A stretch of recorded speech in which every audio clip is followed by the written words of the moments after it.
Le lien entre l'Église et l'État s'est abîmé, il nous incombe de le réparer. Cette phrase, tirée du discours d'Emmanuel Macron face à des représentants de l'Église hier soir, a suscité une flambée de critiques ce matin. La gauche parle d'atteinte à la laïcité, le président l'a pourtant défendu dans son discours. Mais pourquoi tient-il à réaffirmer ce lien, quitte à provoquer? C'est l'histoire secrète signée Jeff Wittenberg, Jean-Baptiste Marteau et Jean-Michel Mier. Mais d'où lui est donc venue cette déclaration? Nous partageons confusément le sentiment que le lien entre l'Église et l'État s'est abîmé et qu'il nous importe, à vous comme à moi, de le réparer. Depuis hier soir, cette phrase a ouvert un nouveau front anti-Macron. Le lien n'a pas été abîmé, il a été rompu. Lorsqu'on est élu et qu'on a une conviction, on la garde pour soi. Il ne faut pas jouer avec la laïcité. À l'Assemblée, claquement de pupitre, nouvelle passe d'armes. Liberté d'exercer le culte. Voici l'histoire secrète du rapport d'Emmanuel Macron à la religion.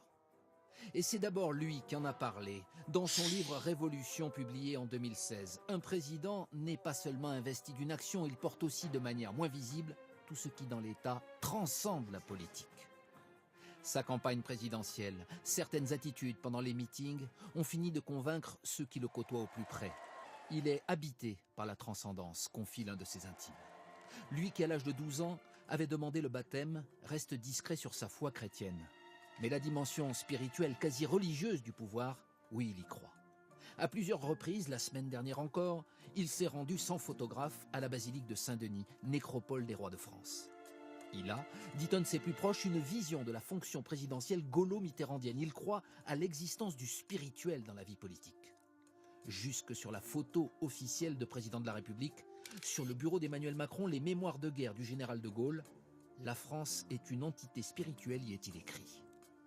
Emmanuel Macron, il est toute proportion gardée comme Napoléon après la Révolution française. C'est-à-dire qu'il se dit, entre la France et le catholicisme, il y a une sorte de destin mêlé.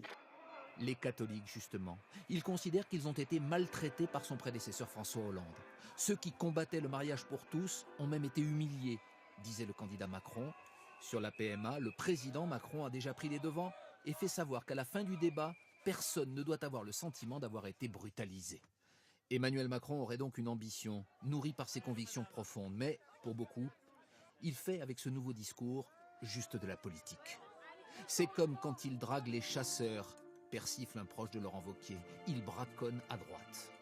Les catholiques pratiquants n'avaient été que 16% à voter Emmanuel Macron au premier tour de la présidentielle. Le gros de ses électeurs venait de la gauche, très attaché à la laïcité. Il prend aujourd'hui le risque de leur déplaire.